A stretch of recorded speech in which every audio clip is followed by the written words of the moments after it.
what are the warning signs that we should be kind of just keep our eyes on within our communities? What are the things that when we see them happening, we kind of go, ooh. And lastly, I want to finish with, can this be done here? So, anatomy of a successful community network.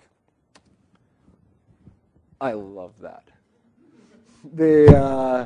It's one of those things that, when PowerPoint first came out, I thought, oh, great, I can do all these wonderful things. I had to wait like 15 years for that ability to be able to animate a slide like that. So because of that, you'll see it repeatedly throughout this presentation. So a community network, which is essentially what we're talking about, is an aggregation of a series of layers. When you build one of these things, that's what it ends up being. And the foundation of all of these layers, the big blue space behind this background here, is place. Each place is unique. Each place has special assets that it brings to the table. Those might be geographic assets. They might be human assets. They might be areas of expertise assets. Anything. Any number of things that make up the things that a community can draw on as a source of strength. They also have, inherent weaknesses. They have things that they're not so strong on.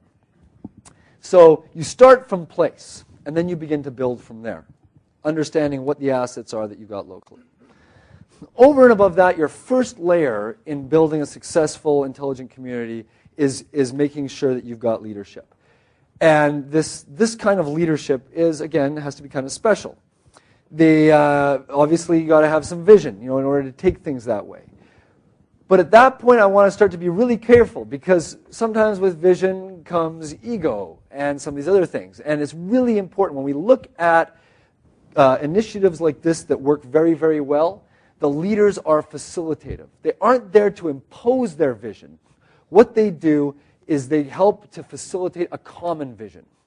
And that's a really, really important thing. Working with others.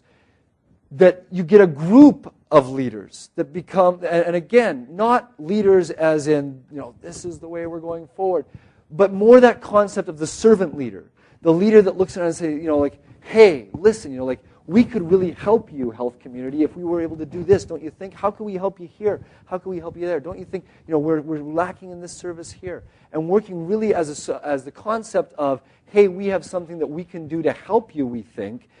How can we, would you like to get engaged and working in much more in that kind of facilitative servant way? Obviously, you got to be dedicated with time. I have to say from experience, being energetic is not a bad trait. Any initiative where you are making change, which is essentially fundamentally what we're talking about here. Technology change, guys, that is so easy. You get a bunch of engineers and they make a technology change. We came up with a way to radically alter the way that healthcare was delivered in BC through one of the projects that we came up with earlier on. Very similar to some of the Nurse Goodwin stuff that I showed you earlier here, over 10 years ago. People loved it. They said, yeah, that's a fantastic idea. And so technically it was capable. It was absolutely possible. The BC, am I allowed to talk about this stuff? No, probably not. So a group that might or might not have been called the BC Medical Association, full of, what might have been or might have not been doctors, and unions that may or may not have had nurses in them and stuff, didn't understand it and were deeply threatened by it. And basically what I'm getting at is technical change can happen very, very quickly. The human change that we talk about takes a lot of time and patience and energy. And so what I learned, I started out, with a whole lot of this, not a whole lot of that, not a whole lot of that, and a whole lot of this, and a whole lot of this. And what I learned is that in order to build one of these things successfully, the reason that this is really important is you can't do this by yourself. If you're going to make change in all these areas, health, education, all these kind of things, you need to mobilize, engage, inspire, and get people moving to action across all these walks of areas. And the way you do that is by sharing ownership, by facilitating with them, by having it be their idea, not yours. The next part, which kind of leads into, so you start out with that if you can start with that kind of foundation of knowing your place, getting the right kind of leadership in place and now focusing on building collaboration. Because when we look at that end impact there, what we're looking at is breaking through silos. Health, education, local government, private sector. That concept that these things now all can benefit from the same one investment. We're going to do this one thing and it's going to help you all. Like the roads. Right? The roads, if we didn't have roads, all of these services would be a whole lot tougher to deliver. Shared ownership. So this whole concept of, it's a really fascinating thing. I came in a little late last night. I came down to the Ontario room, and at that point, the guys from Bell had scared off everybody who had come to the conference, and that was the only people left. And so I was cornered by the guys from Bell. I got a really nice warm welcome. It was hey, you're the communist that thinks that communities should do this themselves. I'm just teasing you. But he'll tell you that was true. That was actually how he did launch into it. But at the end of the day, my response to him was no, absolutely not. I have to admit, when I first got started at this thing, it was, rah, rah, rah, the incumbents are bad, because they haven't done this and blah, blah, blah. And then, of course, at some point in your life, your mother hopes that you mature. And you get to this point where you begin to understand multiple points of view. It gets really fascinating. So you end up in this place and you realize, no, hey, wait a sec. Why hasn't Bell built broadband in a lot of our rural areas? Is it because they're mean? Is it because they're cold-hearted? Is it because doesn't know how to properly greet a guest who comes from outside the region? No, it's not. It is not for any of those reasons. The reason it is because they're a well-managed company, and there's no money to be made in these little rural areas, and so they have to try and make a profit to their shareholders. That is their modus operandi. And so they're going to focus on delivering service to the urban centers first, and then the suburban, and then the exurban, and then you guys.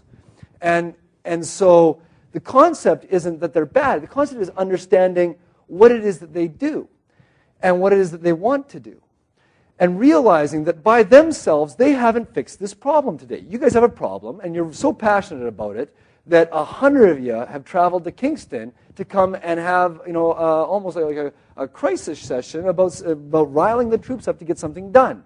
That's how important this is to you. And now they're hearing that today.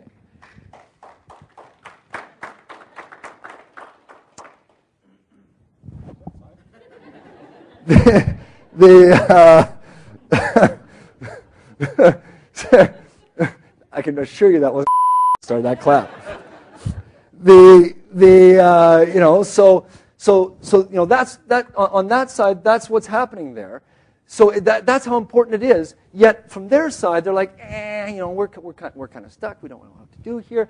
And then furthermore, you guys have the complexity that there's a whole bunch of other private sector. You couldn't just do a deal with Bell, because your job as the public sector is to support the overall economic development of the whole region. You can't just pick one company to support. That'd be like picking, that one hardware store in your community over another, and that one hardware store would get, all the business for the entire community, et cetera, et cetera, et cetera. That just wouldn't work.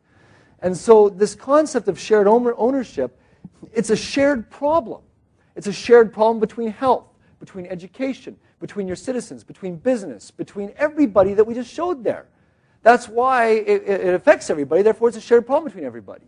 And then there's, like anything where you've got a shared problem, you've got a whole bunch of people who can bring stuff to the table to help. And Bell is one of those companies that can bring something to the table to help. However, there's wireless companies also, I'm sure, that are here. There are other service providers. There are other people with infrastructure as well. And so the concept is that this is a shared problem for this community. No one organization can solve it. And therefore, because of that, it is absolutely essential, if you're going to build one of these things well, that from the get-go, you design this thing, well, not just design it, that you interact with your community in a collaborative way. Let me give you the choice between two things. And actually, I worked I ran for a while the Utopia Network in Utah. Anybody familiar with the Utopia Network? Huge, one of the largest community initiatives ever launched in the U.S. So fiber to the home to, I can't remember what it was supposed to be, 350,000 people in rural Utah.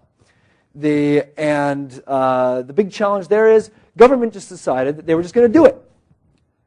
They didn't talk to health, they didn't talk to education, they said everybody needs this, so we're just going to do it. If you take that approach, where you just do it as a handout to everybody, how much skin in the game does everybody else have? I mean, aside from the taxes that they give you, nothing. Therefore, when trouble starts happening, as trouble is prone to do, I was kind of a master of producing that over the years, then where's your support?